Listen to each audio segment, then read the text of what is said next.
Salut à tous, j'espère que vous allez tous bien. Nouvelle vidéo aujourd'hui après 2 mois d'absence.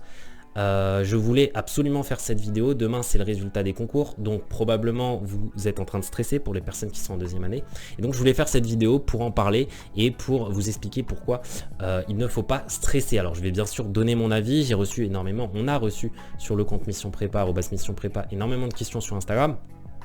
Et je vais essayer d'y répondre ici dans cette vidéo, juste après le générique, et vous expliquer pourquoi il ne faut pas stresser.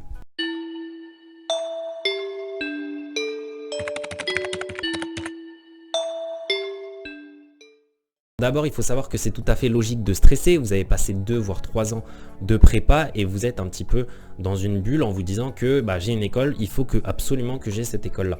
Donc demain, vous allez être dans 2 cas de figure. Soit vous allez avoir l'école de vos rêves et dans ce cas-là, c'est l'euphorie. Soit vous n'allez pas du tout avoir l'école de vos rêves. Au contraire, vous allez avoir une école moins bien classée. Et dans ce cas-là, vous allez vous poser la question de est-ce que je cube ou pas. Si vous avez déjà cubé, la réponse est généralement que vous n'allez pas cuber, parce que vous l'avez déjà fait. Si vous n'avez pas cubé et que vous avez uniquement 2 ans de prépa derrière vous, vous allez probablement avoir ce dilemme en tout cas. Et pour vous aider dans ce dilemme, je dirais que d'abord, ça dépend de vous. C'est-à-dire que si, moi je sais que j'avais un objectif absolument et que j'avais en fait des écoles pour lesquelles je savais que j'allais y aller. Et pour d'autres, sur lesquelles j'allais être confronté à ce dilemme et j'avais déjà réfléchi en amont sur ma décision. C'est-à-dire que si j'avais moins que Audencia, pour être très, très franc, j'allais cuber. Pourquoi? Parce que je me sentais de cuber et parce que je savais que cuber, c'était pas du tout signe de déception ou d'échec. Parce que le fait de cuber, c'est simplement de se donner une année supplémentaire pour rejoindre une école qui est satisfaisant, à nos yeux en tout cas. Maintenant, je suis actuellement à Audencia, je suis en école de commerce et je sais à quel point les écoles se valent, en tout cas les écoles du top 10 sur le marché de l'emploi. Donc c'est pas parce que vous n'allez pas rejoindre l'école entre guillemets de vos rêves que vous allez forcément le regretter. Moi je savais que a priori moi en prépa je voulais absolument rejoindre une parisienne.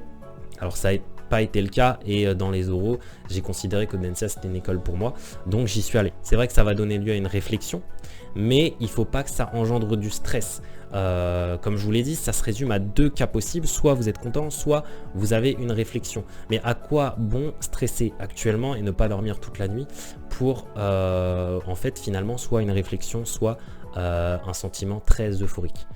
Voilà, c'est la question que je me pose. Et si vous vous intéressez un petit peu à la philosophie, le stoïcisme notamment, avec le petit livre d'Épictète, vous vous rendez compte que finalement le bonheur, alors après le bonheur voilà, on en parle beaucoup, mais le bonheur, pour l'atteindre, il faut absolument délaisser les choses sur lesquelles on n'a pas d'impact ou alors on n'a aucune influence et se concentrer sur les choses sur lesquelles on a de l'influence ou en tout cas qui dépendent de nous. Est-ce que vous avez de l'influence sur les résultats du concours alors même que votre note est déjà inscrite et que tout est prêt et que vous attendiez uniquement les résultats? Non, donc à partir de ce moment-là, il ne sert à rien de stresser. Donc voilà, reposez-vous et mieux vaut profiter de cette dernière journée parce que demain, c'est vrai que ce sera une journée sportive pour vous. Vous allez devoir attendre les résultats qui vont tomber à chaque fois à des heures différentes.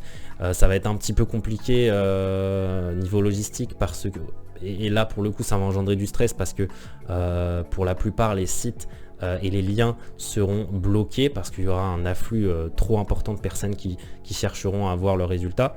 Donc là pour le coup ça va engendrer du stress, peut-être que vous allez faire face à des bugs, mais aujourd'hui ça sert à rien de stresser parce que votre chemin entre guillemets est tout tracé. Soit vous allez avoir votre école de vos rêves et dans ce cas là tout va bien, et comme je vous l'ai dit, soit tant pis, vous allez recommencer ou alors vous allez changer de voie tout simplement. Et c'est pas un échec, le fait même de se réorienter si vous considérez que la prépa c'est pas du tout fait pour vous, c'est pas du tout un échec. Donc évitez de stresser. Je vous invite à profiter de ces derniers moments. Tous les préparationnaires sont comme vous actuellement, donc rien ne sert de stresser. Voilà, j'espère que ce hors-série entre guillemets vous a plu. Je vous invite à aimer, à vous abonner, à partager cette vidéo. Et je vous dis à la prochaine pour une prochaine vidéo. On continuera bien sûr les vidéos d'économie et de microéconomie notamment. On continuera la série bientôt. Et on arrive avec du lourd sur Mission Prépa, avec de nouveaux dossiers. Et on vous expliquera tout ça dans de prochaines vidéos. Donc je vous dis à la prochaine pour une prochaine vidéo. Ciao.